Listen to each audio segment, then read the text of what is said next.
huvitama, et no, et mis see tuletõrjuja või siis päästemehe elu nagu on, et sa istud ja ootad, mida sa ootad tegelikult, ootad, et sa saaksid teisi aidata, aga selle aitamise eelduseks on see, et kellelgi läheb midagi põlema, mis omakorda on suur õnnetus. Selles filmis mehed ootasid terve oma elu.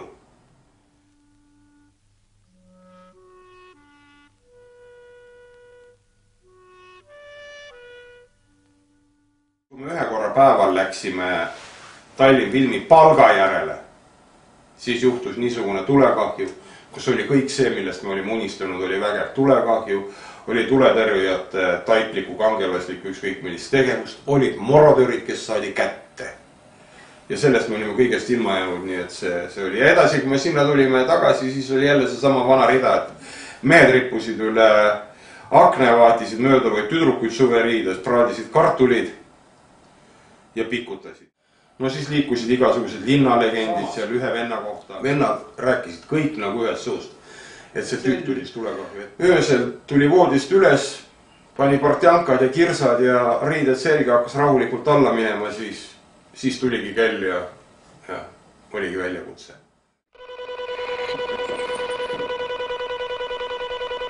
Siis oli väga aktuaalne see automaatne alarm, mis anduri ja suitsu ja kuuma peale nagu reageerib.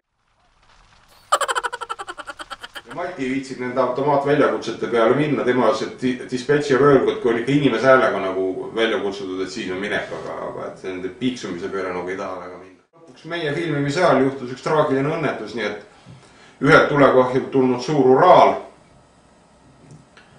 oli kas vale väljakutse peale vist, see ei olnud isegi mitte see elektrooniline väljakutse, vaid oli vale väljakutse ja mehed kihutasid Nõmme mäest alla ja kuskil tipiringi juures oli see vesi niimoodi kiikuma hakanud, et lükkas uraali kummuli mees sai surma. Muidugi raske juhus on.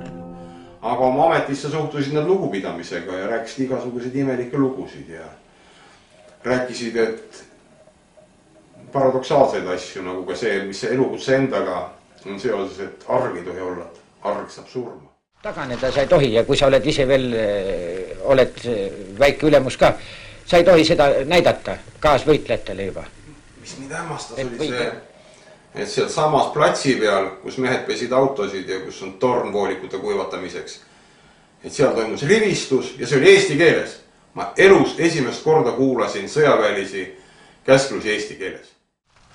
Žitasin Sosnovka, sain saatest aru, et kell 16:19 tulekahju on likvideeritud. Läksin kõvera näoga sinna esimesse tagasi, kaebasin ära, et mõnitati mind seal kunstimuuseumis ja niuku järgnes, oot, mis ta sulle veel ütles? Aha, ja siis praegu oleme sinna, paneme selle nädalaks ajaks kinni. Teeme siukse õppuse, siis nad saavad kõik trahvi. Mitte üks kord, vaid mitu korda.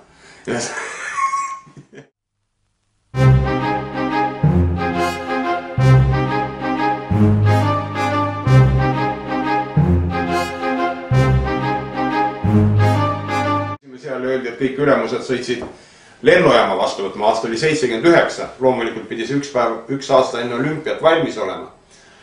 Ja siis ma vaatasin, et tuletõrjujad tulid sealt sirge seljaga tagasi. Nemad olid ainsad, kes keeldusid sellele vastuvõtta aktile alla kirjutamast. Ja Sergei ei võtnudki seda lihtviisil vastu. Ütles tema sellele alla ei kirjuta ja need olümpiamängud tema pärast kas või ära.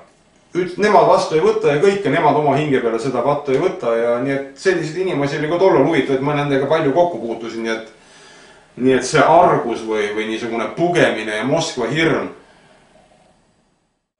ajas oma rida ju õieti tegi, võib-olla nüüd on ta korras, õnneks pole mingit tuleõnnetust seal juhtunud, kui see oleks tegemata, siis saatan juhib neid asju, siis lõpus üks hästi pikk panoraam, ühe hästi vägeva plaadi foto peal, kus on ilmselt 100 tuletõrjujat, kõigil läikivad kiivrid peas. Ja see panoraam läheb küllalt pateetilise muusikaga mööda seda inimeste nägusid, eks ole. Ja keegi küsis, et aga mis foto see niisugune on? Kes ütleb, et siin nende hulgas ei ole mingit metsavendade pealikku või kodaliku natsionalisti? Meie eksponeerime teda mitte kui metsavendade ülemat, vaid kui tuletõrjujat, siis vend lõi ise ka käega, ma mäleta, kes see oli ja nii ta meil sisse jäi.